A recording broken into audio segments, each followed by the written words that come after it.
दोस्तों, ख्वाजा से टकराने का कैसा अंजाम होता है। अब भारत का मुसलमान गरीब नवाज की करामत देखेगा। जिस आस्थाने से करोड़ों हिंदू फैज उठाते हैं, उस मुकद्दस आस्थाने के खिलाफ विष्णु गुप्ता ने छेड़छाड़ करने की कोशिश की है।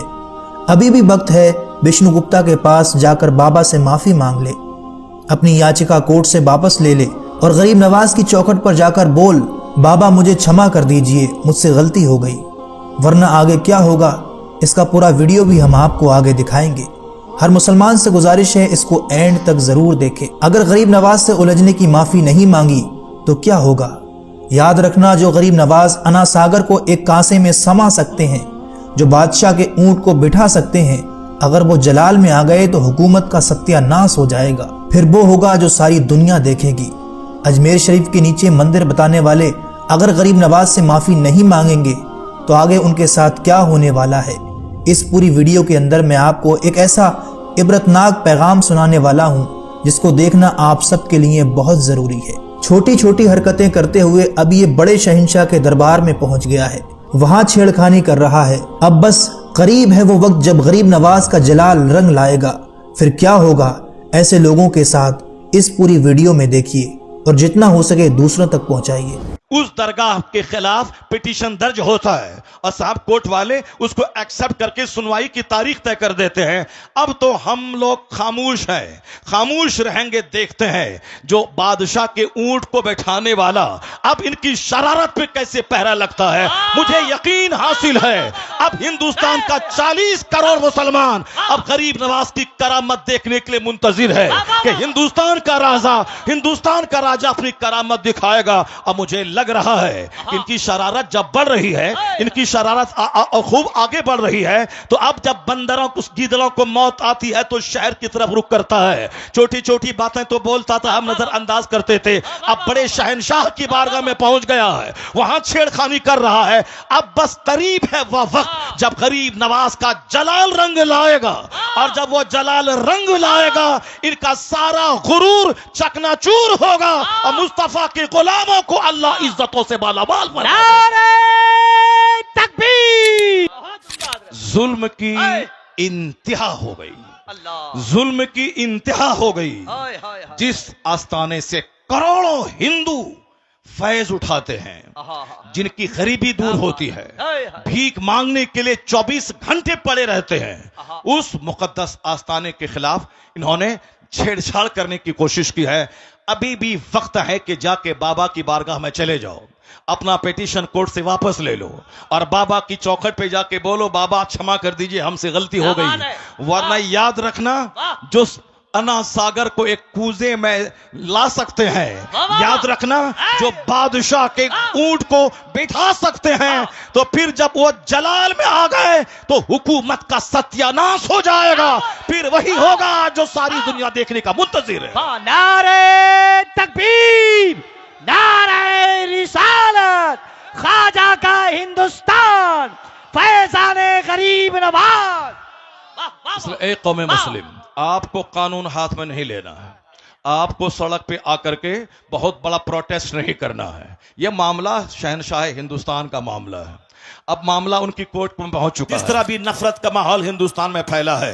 कोई भी आदमी खड़ा हो जाए और कोर्ट में साहब याचिका दर्ज कर दे कि इस मस्जिद में लग रहा है कि अंदर में कोई मूर्ति छुपी हुई है या कोई मंदिर रहा होगा, तो अब कोर्ट वाला भी केस एक्सेप्ट कर लेता है। और जहां 10-10 साल से साहब केस पड़े हुए हैं, उसकी कोई नोटिस नहीं ली जा रही है, और यहां 10 मिनट के अंदर में सुनवाई भी होती है, और फौरन साहब एक कमेटी का गठन भी होता है, और फौरन सर्वे करने वाला वहां पहुंच भी जाता है, और फिर उसकी रिपोर्ट भी दिया जाता है। किस कदर नियतों की खराबी है कि दूर से साहब वो एक खास मखसूस बिरादरी को टॉर्चर करने के लिए इस तरह के प्लान बना रहा है। हिम्मत इतनी बढ़ी कि अब हिंदुस्तान के राजा की बारगाह में पहुंच गया, हिंदुस्तान के शहंशाह की बारगाह में पहुंच गया।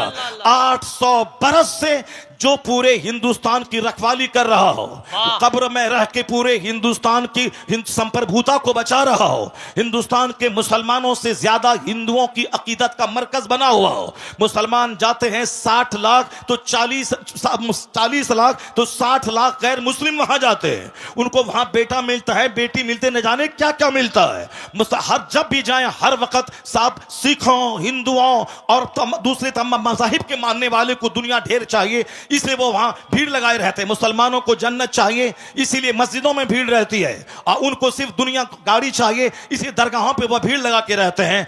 800 साल जो एक मुस्तनद ऑथेंटिक दरगाह है, उस दरगाह के खिलाफ पिटीशन दर्ज होता है और साहब कोर्ट वाले उसको एक्सेप्ट करके सुनवाई की तारीख तय कर देते हैं। अब तो हम लोग खामोश हैं, खामोश रहेंगे, देखते हैं जो बादशाह के ऊंट को बैठाने वाला अब इनकी शरारत पे कैसे पहरा लगता है। मुझे यकीन हासिल है अब हिंदुस्तान का 40 करोड़ मुसलमान अब गरीब नवाज की करामत देखने के लिए मुंतजिर है कि हिंदुस्तान का राजा अपनी करामत दिखाएगा। अब मुझे लग रहा है इनकी शरारत जब बढ़ रही है, इनकी शरारत खूब आगे बढ़ रही है, तो अब जब बंदरों को, गीदड़ों को मौत आती है तो शहर की तरफ रुख करता है। छोटी छोटी बातें तो बोलता था, हम नजरअंदाज करते थे, अब बड़े शहंशाह की बारगाह में पहुंच गया है, वहां छेड़खानी कर रहा है। अब बस करीब है वह वक्त जब गरीब नवाज का जलाल रंग लाएगा, और जब वो जलाल रंग लाएगा इनका सारा गुरूर चकनाचूर होगा और मुस्तफा के गुलामों को अल्लाह इज्जतों से मालामाल बनाएगा। जुल्म की इंतहा हो गई, जुल्म की इंतहा हो गई। जिस आस्थाने से करोड़ों हिंदू फैज उठाते हैं, जिनकी गरीबी दूर होती है, भीख मांगने के लिए 24 घंटे पड़े रहते हैं, उस मुकद्दस आस्थाने के खिलाफ इन्होंने छेड़छाड़ करने की कोशिश की है। अभी भी वक्त है कि जाके बाबा की बारगाह में चले जाओ, अपना पिटीशन कोर्ट से वापस ले लो और बाबा की चौखट पे जाके बोलो, बाबा क्षमा कर दीजिए, हमसे गलती हो गई। वरना याद रखना, जो अना सागर को एक कूजे में ला सकते हैं, याद रखना, जो बादशाह के ऊंट को बैठा सकते हैं, तो फिर जब वो जलाल में आ गए तो हुकूमत का सत्यानाश हो जाएगा।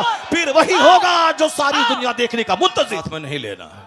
आपको सड़क पे आकर के बहुत बड़ा प्रोटेस्ट नहीं करना है। यह मामला शहनशाह हिंदुस्तान का मामला है, अब मामला उनकी कोर्ट में पहुंच चुका है। बस हम लोग वही करें जो सरकार दो जहां के दादा अब्दुल मुत्तलिब, जब अबरहा जो हाथियों का फौज लेके खाने काबा को ढाने आ रहा था, अब्दुल मुत्तलिब ने क्या कहा था कि हर शख्स अपने घर की हिफाजत करता है, ए अल्लाह ये तेरा घर है, तू अपने घर की हिफाजत कर। इतना कह के पहाड़ पर चले गए और फिर वो देखने लगे, देखें रब्बे करीम अपने घर की हिफाजत कैसे करता है। सारी दुनिया जान रही है कि अलम तरा कैफ फअल रब्बुका बिअसहाबिल फील, क्या उसके साथ सलूक हुआ।